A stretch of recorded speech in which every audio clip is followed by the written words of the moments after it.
I'm Diego Sanchez, COO of HousingWire, and this is 10-Minute Talks. My guest today is Gareth Borcherds, founder of Ascent Software Group. Gareth, welcome to 10-Minute Talks.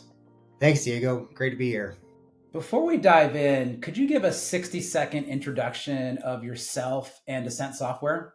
Yeah, thanks, Diego. So I'm Gareth Borcherds, Managing Director of Ascent Software Group, original founder of that company. And we run the Jaro platform, which includes Jaro Desk, which is an order management for appraisal, and Jaro Kit, which is actually appraisal writing software, getting into the space of actually writing and completing appraisals.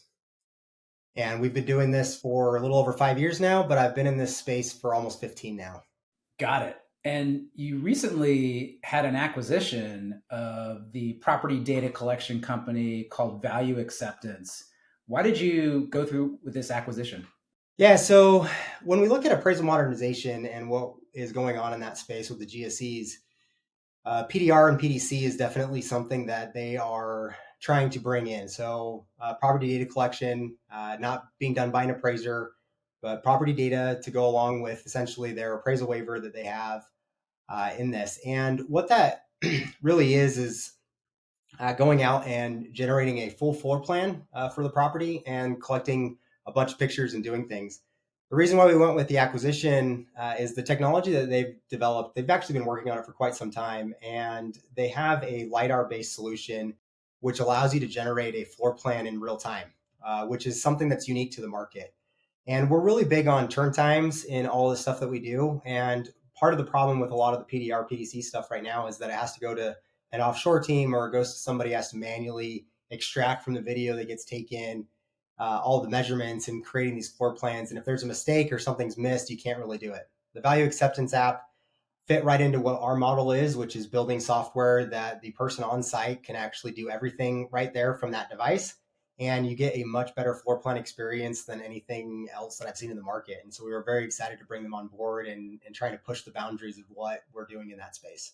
And is the plan to keep that application separate or to integrate it into the broader Ascent software suite? No, we're definitely going to integrate it into all of our tools that we do, especially for appraisers. So if you think about floor plans, they have a lot more use cases outside of this PDR, PDC concept for the GSEs. We definitely want to make sure that we're talking to realtors and getting in with MLSs and a variety of people so that we can help with getting floor plans onto listings. There's some really cool stuff that we can do with that technology. In addition to that, too, appraisers still need to do their sketches and do some stuff there. And this technology is going to enable us to do even faster sketches or edit stuff a little bit better than what's out there in the market today. There hasn't really been a lot of innovation in this space for appraisers in a really long time. And we're looking forward to bringing more of this innovation into what is being done for the traditional appraisal as well as the appraisal modernization items. And will M&A continue to be a part of your growth strategy, or was this more of an opportunistic buy? So I kind of joke around a lot with people in the sense that I'm always on the look for buying something. I like to see what's out there. The reality is that building technology is expensive, time consuming, and difficult in a lot of ways. And although we develop pretty rapidly and do things, we can't build everything. But anytime that we find an opportunity to buy something that can be brought into our ecosystem and we can take advantage of the entire ecosystem that we've built, which for us is, everything from the lender all the way down to the individual appraiser and back to the lender again. And any technology that we can incorporate that helps facilitate anything in that process, we're going to definitely take a hard look at it because we can't build everything, but because of the ecosystem that we have, we can definitely take bigger advantage of it than other people can. I hear you. We are fairly acquisitive ourselves and have done 3 acquisitions in the past 3 years and are working on some others. It's a pretty exciting way to add capabilities and talent. It is, and quite honestly, I like startups. I like the people that are in tech startups. I think one of the problems that we have in the industry as a whole is that there's quite a few legacy companies that have been around forever, and it's very difficult for them to innovate. And it's important for us to keep looking at those small startups with these entrepreneurs that are thinking and building differently than anything else we're seeing in the market. And who knows what they're going to come up with and what you can add value to once you give access to that technology to a much larger suite of people. There's been a pretty rapid pace of change in the appraisal industry over the past several years. Some issues like continued growth of AMCs, which are fairly controversial with appraisers, desktop and hybrid appraisals, a reckoning with racial bias in appraisals and valuation, just to name a few issues. How is Ascent Software building tech for this industry that is in so much flux?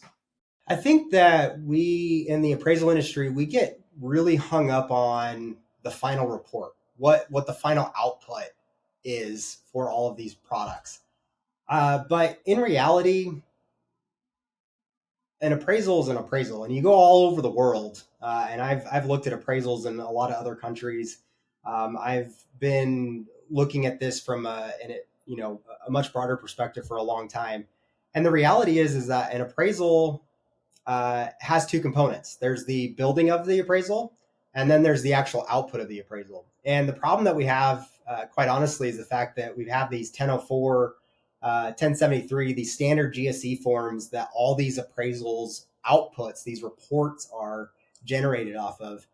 If we broaden our minds and we say, you know what, forget about the output, let's just focus on better creation, then we can iterate and deliver as many different iterations or products that you want to, better quality control, better everything. Because when we go out and we build for a process, when we go build for the process of doing evaluation, which is going to include some sort of inspection with some data collection, it's going to do some sort of comp analysis or market analysis.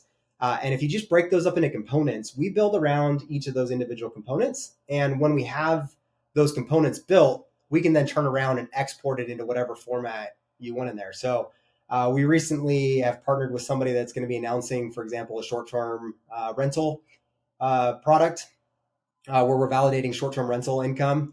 That's something that took us about 48 hours to put together for them, just because we already had a lot of the components and we just had to bring the data in.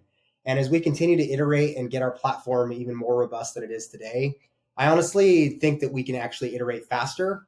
And the bigger challenge is actually going to be getting investors, the GSEs and lenders to adopt this stuff, because they themselves have the problem with they're just used to collecting and looking at this one form, this one product, which makes it harder. So hopefully we get to a place where we look at data as a transfer and not the actual PDF or some sort of output report that's there.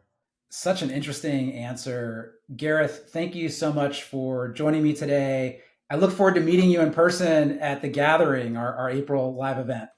Yeah, I look forward to it as well, and looking forward to meeting everybody else that attends.